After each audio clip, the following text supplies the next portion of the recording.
ఎలాంటి అంచనాలు లేకుండా వచ్చి 200 కోట్లకు పైగా కలెక్షన్ సాధించిన సినిమా మంజుమల్ బాయ్స్.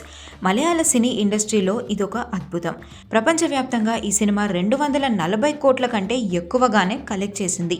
రిలీజ్ అయినప్పుడు ఈ సినిమా సృష్టించిన ట్రెండ్ అంతా ఇంతా కాదు. అయితే మంజుమల్ బాయ్స్ సినిమా ఇప్పుడు మరోసారి ట్రెండ్ అవుతుంది. అందుకు కారణం ఈ సినిమా నిర్మాతలను పోలీసులు అరెస్ట్ చేయడమే. మంజుమల్ బాయ్స్ సినిమాతో ఒక్కసారిగా పాపులర్ అయిన నటుడు సౌబిన్ షాహిర్. ఆయన ఈ సినిమా నిర్మాతల్లో ఒకరు కూడా. సౌబిన్తో పాటు ఇతర నిర్మాతలు బాబా షాహిర్, శ్వాన్ ఆంటోనీలను కేరళలోని మారాడు పోలీసులు అరెస్ట్ చేశారు. మంజుమల్ బాయ్స్ సినిమాకు ఫైనాన్స్ చేసిన సిరాజ్ వలియతురా వీరిపై కేసు పెట్టారు. తన దగ్గర 7 కోట్లు తీసుకున్న నిర్మాతలు లాభాల్లో 40% వాటా ఇస్తామని ప్రామిస్ చేశారని, విడుదల తర్వాత తమ మాట నిలుపుకోలేదని సిరాజ్ కంప్లైంట్ చేశారు. దాంతో పోలీసులు నిర్మాతలను అరెస్ట్ చేశారు. అయితే ముందస్తు బెయిల్ ఉండడంతో వాళ్లను వెంటనే విడుదల చేశారు కూడా. నిర్మాతలకు బెయిల్ ఇవ్వకూడదంటూ పోలీస్ దాఖలు చేసిన అఫిడవిట్ను కోర్టు కొట్టివేసింది.